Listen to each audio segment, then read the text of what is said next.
नंद वंश। इस वंश का संस्थापक महापद्मानंद को माना जाता है। नंद वंश का अंतिम शासक घनानंद था। इसी के शासनकाल में सिकंदर ने भारत पर आक्रमण किया। उसके बाद मौर्य वंश 322 ईस्वी पूर्व से 184 ईसा पूर्व। चंद्रगुप्त मौर्य चाणक्य की सहायता से नंद वंशीय शासक घनानंद को पराजित कर 25 वर्ष की आयु में 322 ईसा पूर्व मगध के सिंहासन पर आसीन हुआ। मौर्य साम्राज्य की स्थापना भी की। चंद्रगुप्त मौर्य ने व्यापक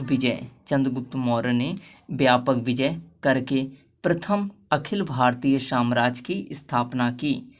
चंद्रगुप्त मौर्य ने व्यापक विजय करके अखिल भारतीय साम्राज्य की स्थापना भी की।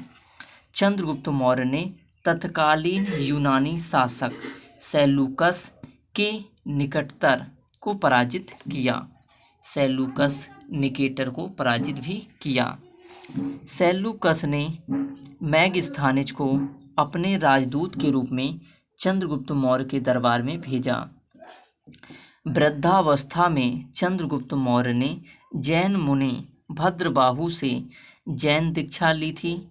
श्रवणबेलगोला में 297 ईसा पूर्व में उपवास द्वारा अपना शरीर भी त्याग दिया था। उसके बाद आते हैं बिंदुसार 298 ईसा पूर्व से 273 ईसा पूर्व। चंद्रगुप्त मौर्य की मृत्यु के पश्चात यानी चंद्रगुप्त मौर्य के मरने के पश्चात उसका पुत्र बिंदुसार उसका उत्तराधिकारी बना। बिंदुसार ने सुदूरवर्ती दक्षिण भारतीय क्षेत्रों को भी जीतकर मगध साम्राज्य में सम्मिलित कर लिया।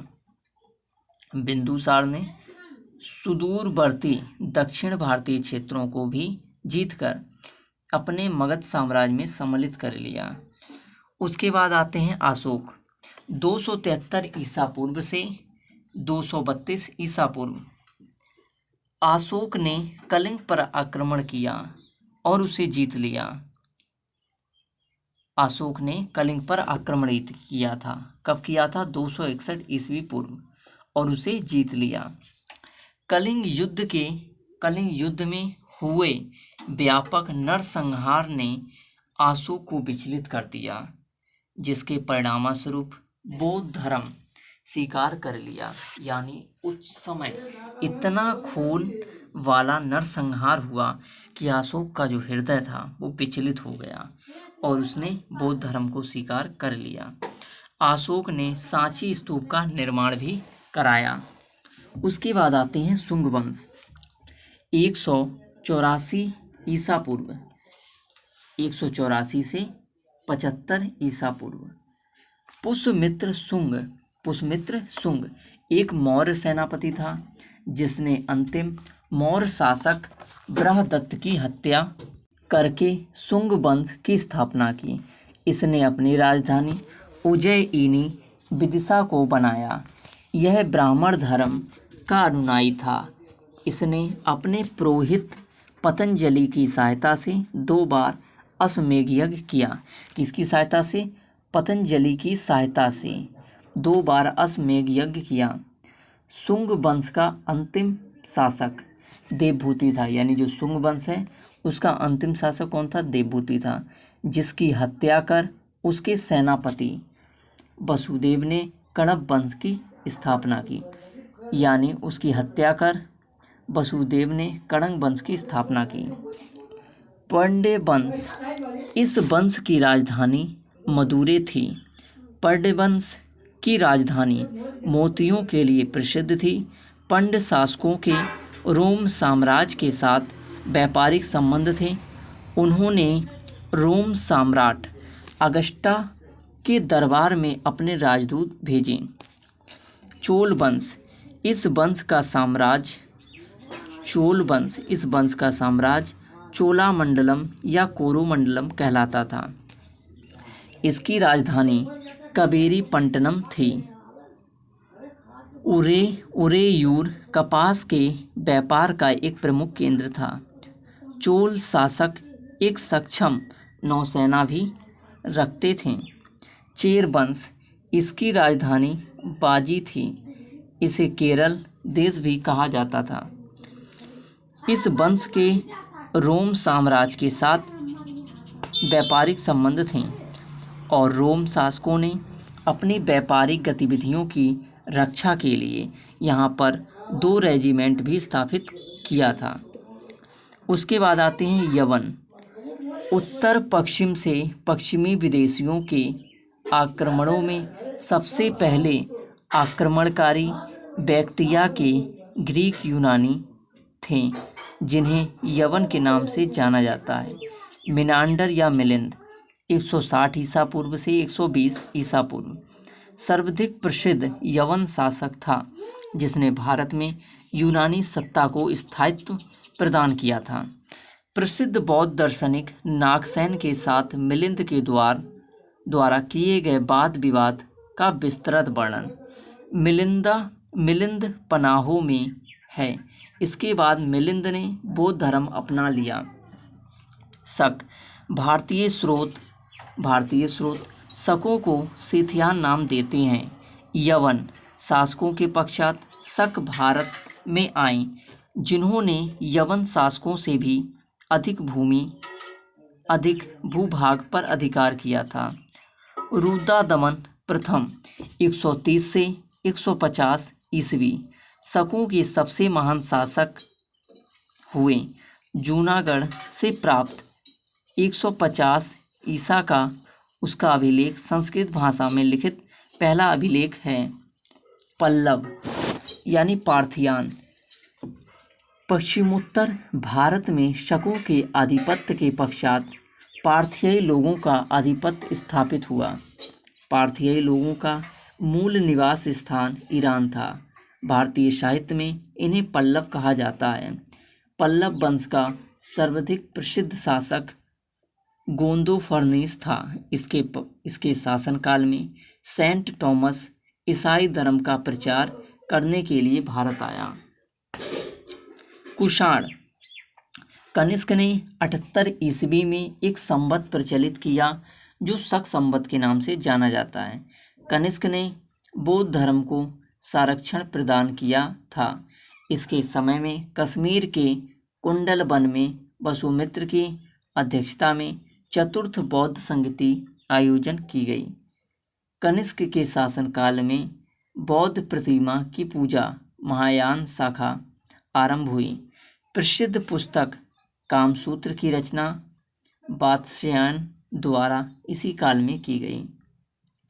गुप्त वंश 275 ईस्वी से 570 ईस्वी। चंद्रगुप्त प्रथम 319 ईस्वी से 335 ईस्वी।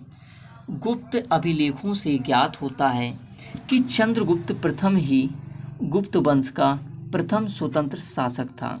यानी चंद्रगुप्त प्रथम ही गुप्त वंश का प्रथम स्वतंत्र शासक था, जिसकी उपाधि महाराज धीरज थी। जिसकी उपाधि क्या थी? महाराज धीरज थी।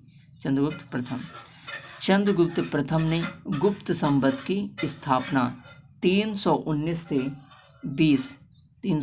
320 ईस्वी में की थी। चंद्रगुप्त प्रथम ने लिच्छवी राजकुमारी कुमार देवी के साथ विवाह किया, जिससे चंद्रगुप्त की ताकत में वृद्धि हुई। यानी लिच्छवी राजकुमारी कुमार देवी से विवाह किया, जिससे चंद्रगुप्त की ताकत में वृद्धि हुई। उसके बाद आते हैं चंद्रगुप्त के बाद प्रथम के बाद समुद्रगुप्त 335 ईस्वी से 375 ईस्वी। समुद्रगुप्त पर प्रकाश डालने वाली अत्यंत प्रामाणिक सामग्री प्रयाग प्राशासनिक के रूप में उपलब्ध है। समुद्रगुप्त वंश का एक महान योद्धा तथा कुशल सेनापति था। इसी कारण उसे भारत का नेपोलियन कहा जाता है। समुद्रगुप्त एक उच्च कोटि का कवि भी था, जो कविराज के नाम से कविता लिखता था। चंद्रगुप्त द्वितीय विक्रमादित्य 380 ईस्वी से 412 ईस्वी। चंद्रगुप्त द्वितीय के शासनकाल में गुप्त साम्राज्य अपने चरमोत्कर्ष को प्राप्त हो गया। चंद्रगुप्त द्वितीय का काल साहित्य और कला का स्वर्ण युग कहा जाता है। यानी चंद्रगुप्त द्वितीय का काल जो है साहित्य और कला का स्वर्ण युग कहा जाता है।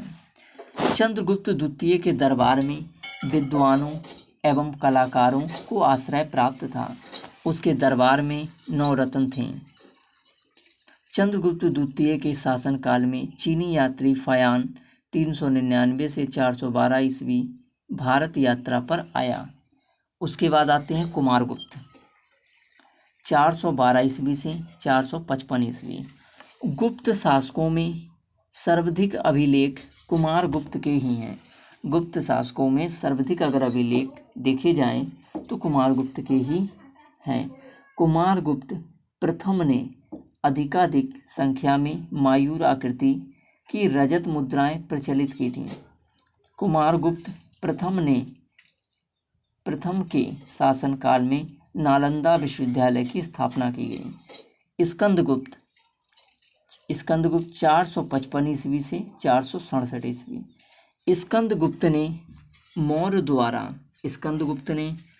द्वारा निर्मित सुदर्शन झील का जीर्णोद्धार कराया था। स्कंदगुप्त ने मौर्य द्वारा निर्मित सुदर्शन झील का जीर्णोद्धार कराया था। स्कंदगुप्त 455 ईस्वी से 467 ईस्वी। 455 से 467 ईस्वी। किसका निर्माण कराया स्कंदगुप्त ने? सुदर्शन झील का जीर्णोद्धार कराया था। हूणों का गुप्त साम्राज्य पर आक्रमण स्कंदगुप्त के शासनकाल की महत्वपूर्ण घटना थी।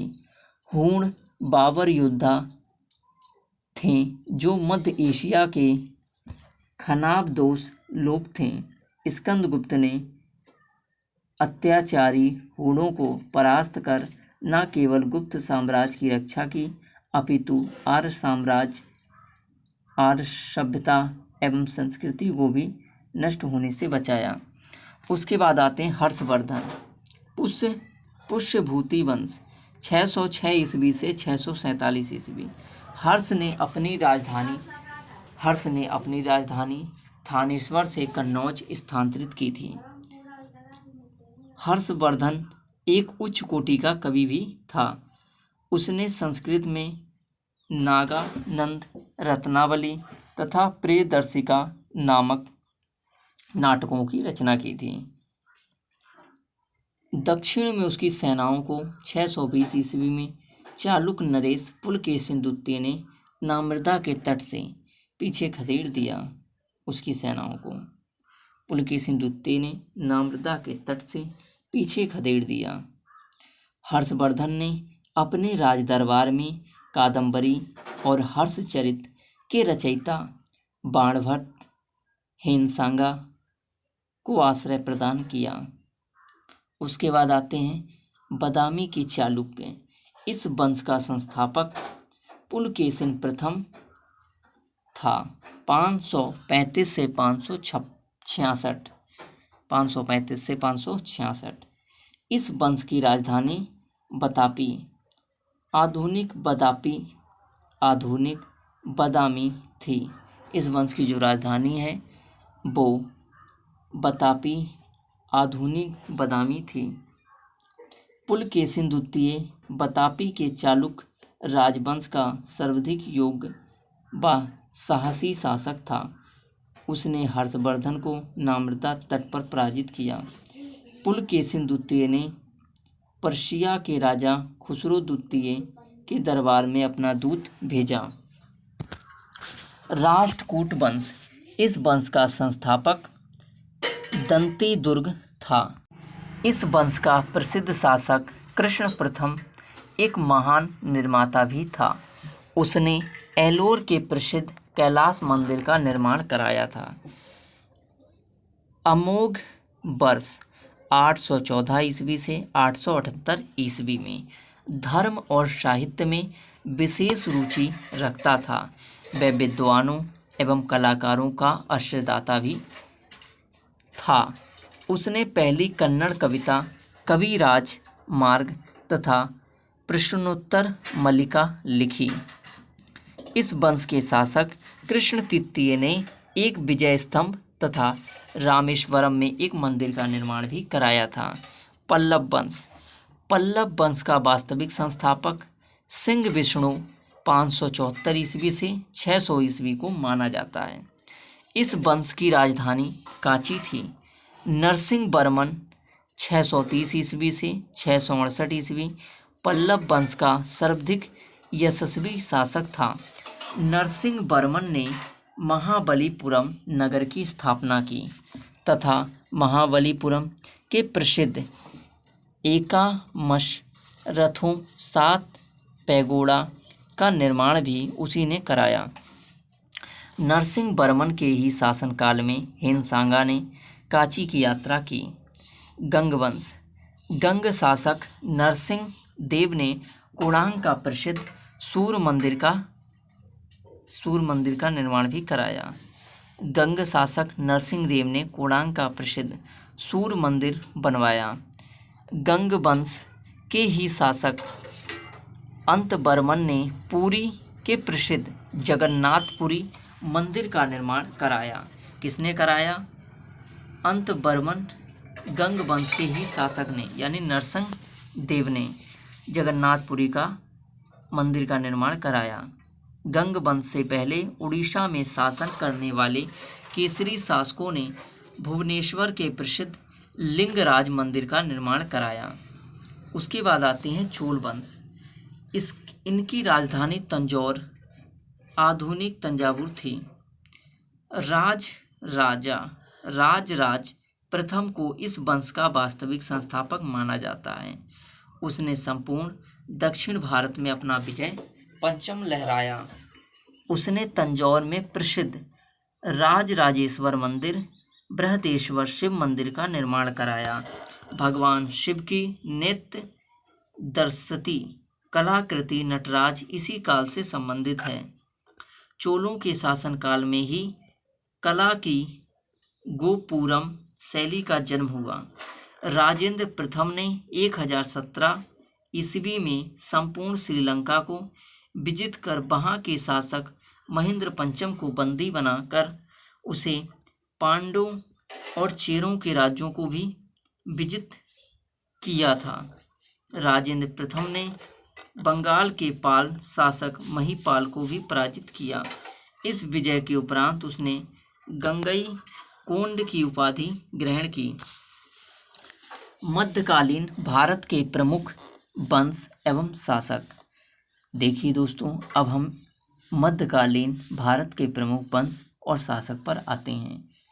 अगर आपको इसी तरह ऑडियो के माध्यम से अगर सुनना है तो आप लाइक, कमेंट और शेयर कीजिए ताकि ये सबके पास पहुँचे और वो सुनकर परीक्षा को आसानी से ध्यान में रखते हुए आराम से परीक्षा को क्वालिफाई कर लें।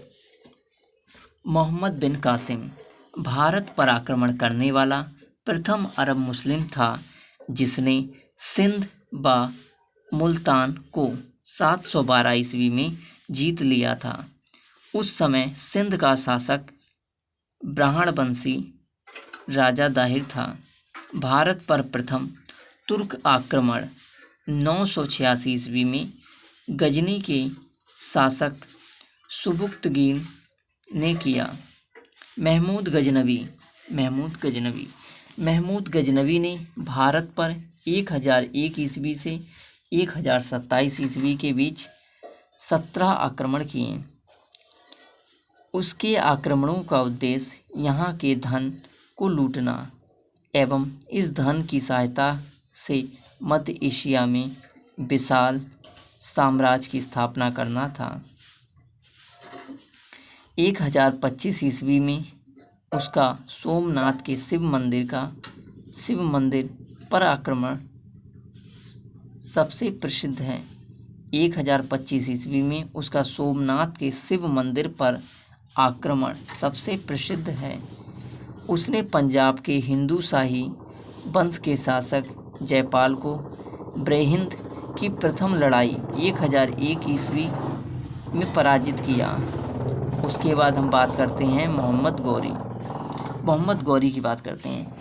महमूद गजनवी के विपरीत मोहम्मद गौरी के भारत पर आक्रमण का उद्देश्य भारत में मुस्लिम राज्य की स्थापना करना था।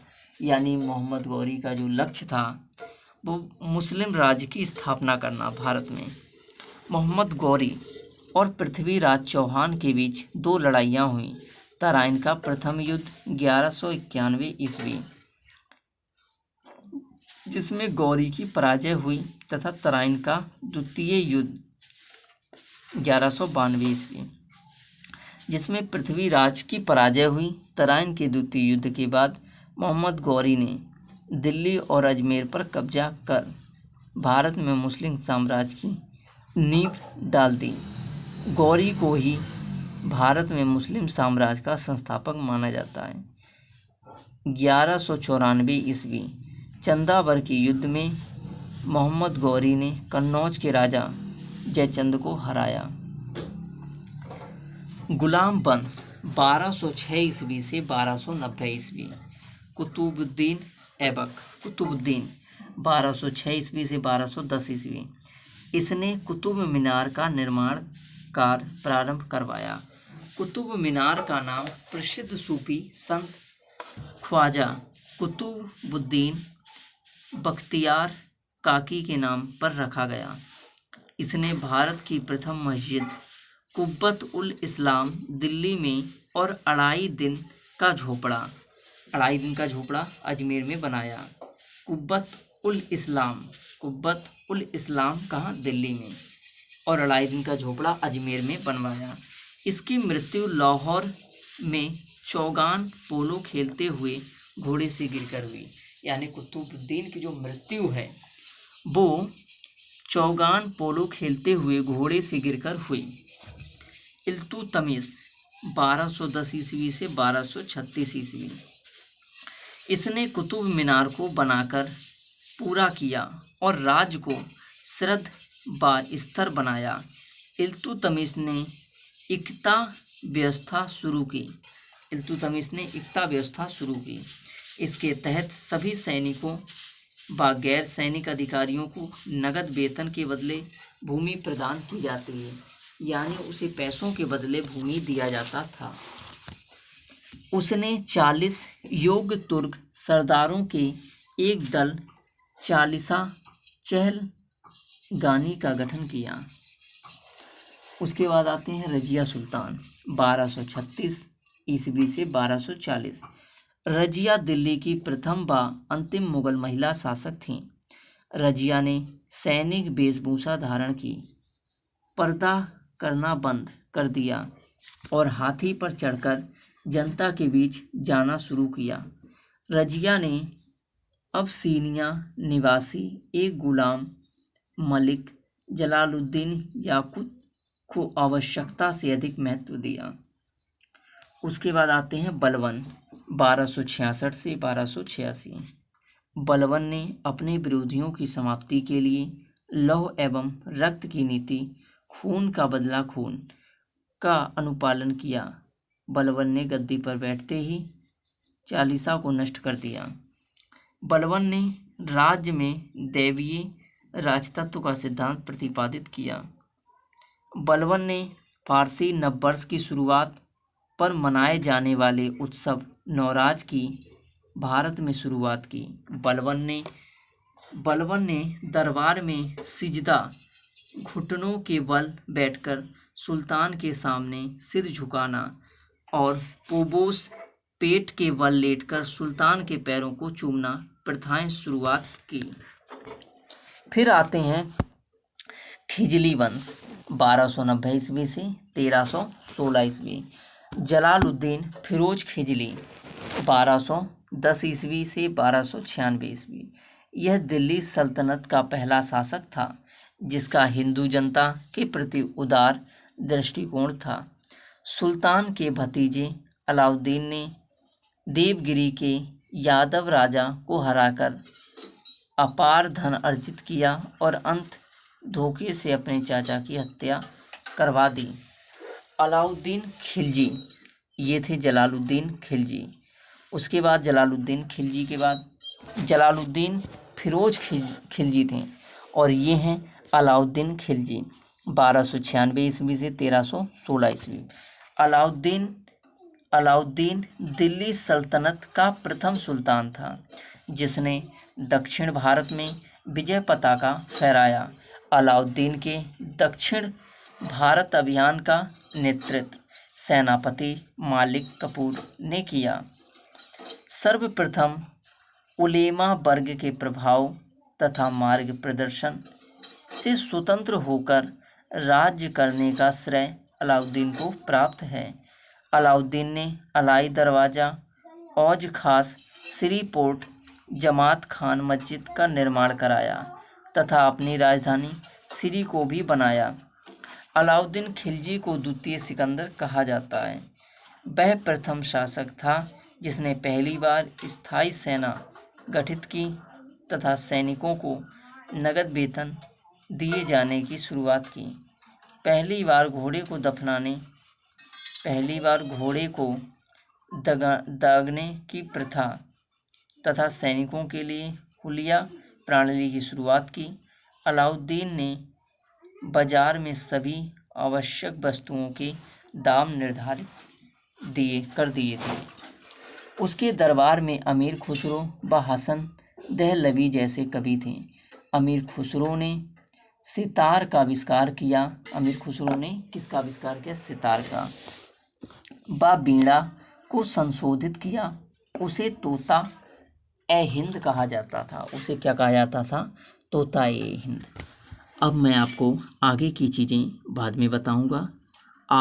अगला आपका शुरू होगा तुगलक वंश। इसके लिए आप हमारे चैनल को लाइक, कमेंट और शेयर कीजिएगा।